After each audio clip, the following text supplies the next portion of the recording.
আমরা চাঁদাবাজের কবলে থাকতে চাই না। কারণ বাজারে কুখ্যাত চাঁদাবাজ আব্দুর রহমান। আমরা সবসময় চাঁদাবাজের বিরুদ্ধে। ব্যবসায়িকদের কোনো দল নাই, আমরা নিরপেক্ষ। আমরা চাঁদাবাজের কবলে থাকতে চাই না।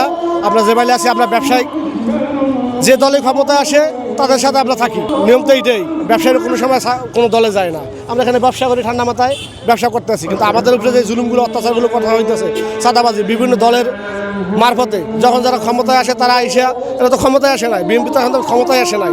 এই যে রহমান, উনি তো দলের থেকে বহিষ্কার প্রাপ্ত, উনি বহিষ্কার করে দিয়েছে দলের থেকে। উনি মার্কেটের অফিস দখল কইরা গেট বন্ধ করিয়া এখান দিয়ে চাঁদাবাজি করে। আর কোনো ব্যবসায়িক কিছু বলতে গেলে তাদের উপরে জুলুম অত্যাচার করে, ভয় দেখায় বিভিন্নভাবে, বিভ্রান্ত সৃষ্টি করে। এগুলো ঠিক না ভাই। চাঁদাবাজ আমরা আজকে ঠান্ডা মাথায় বেরোইছি, সমাবেশ করতেছি যে আমরা চাঁদাবাজের যে কোনো নির্দেশ মানে শাস্তি চাই, তাকে গ্রেপ্তার করা হোক। চাঁদা তো বিভিন্নভাবে সে নেয়, আমরা তো চাঁদা দেই না। আমরা তো কদিন পর আমাদের কাছে সিডি আসতো যে তোরা ব্যবসা করতে হলে চাঁদা দিতে হবে। বিভিন্ন জনের থেকে এইভাবে চাঁদা নিচ্ছে। এখন মাছ বাজারের ভিতরে একজন মাছ কাটে, ওনার থেকে পর্যন্ত চাঁদা তোলে। চাঁদার কোনো লিমিট নাই ভাই। 1 লাখ, 1.5 লাখ, 3 লাখ, 5 লাখ যাত্রা যে বাইলে পাঠাচ্ছে নিতে আছে। চাঁদাবাজ তো বর্তমানে আমাদের মার্কেটে একজনেই, যিনি রহমান, উনি চাঁদাবাজ। আর ওনার সাথে দল অনেক আছে, উনি বর্তমানে পলাতক আছে, কিন্তু ওনাদের সন্ত্রাসী দিয়া বিভিন্নভাবে ওনার কার্যক্রম চালাই দিতেছে। বর্তমানে ব্যবসায়িক কোনো সমিতি এরকম সংগঠন আমাদের এখন বর্তমানে নাই।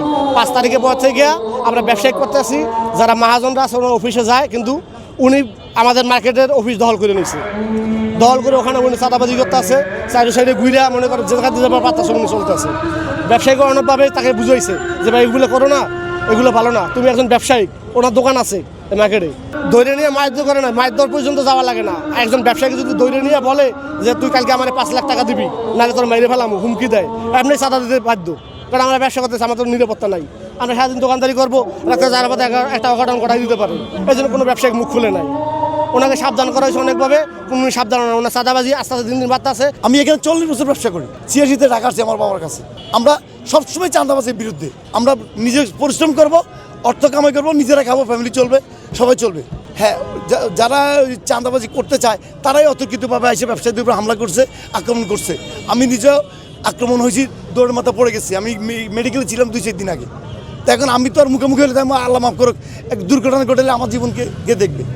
এই জন্য আমি আগে সরে গেছি। মানে ওনাদেরকে তো আমরা আগে বলেছি যে আমরা এই গত 2-3 দিন একটা মিছিল করছি, মিছিল করে আমরা থানায় এটার স্মরণলিপ দিছি, সেনাবাহিনী ক্যাম্পে দিয়েছি। এখন ওনারা জানছে, অভিজ্ঞতা ছিল, এখন ওটা শোনার পরে সব টিম চলে আসছে, আইসা আমাদেরকে ব্যবসায়ীদেরকে হেল্প করার জন্য, উদ্ধার করার জন্য যা দরকার তাই করতেছে। আমরা এসে কী করলো, আনন্দ ফিরল। আমাদের 3-4টা ভাই দোকানদার মেরে খেয়েছে, আমিও মেরে খেয়েছি এখানে, বুঝছেন। আমার আড্ডিতে ব্যথাটা লাগছে, বুঝছেন, বাজার বাড়ি বসে। যখন বাইরে খাইছি তখন আমরা লাঠি ছুটলে বেরিয়েছি, বেরোনোর পর ওরা সব ভাইয়া গেছে। আমি ইটও মারছে, মারছে, বুঝছেন। 100 জন কম হবে না আর কি, আইসলো যে।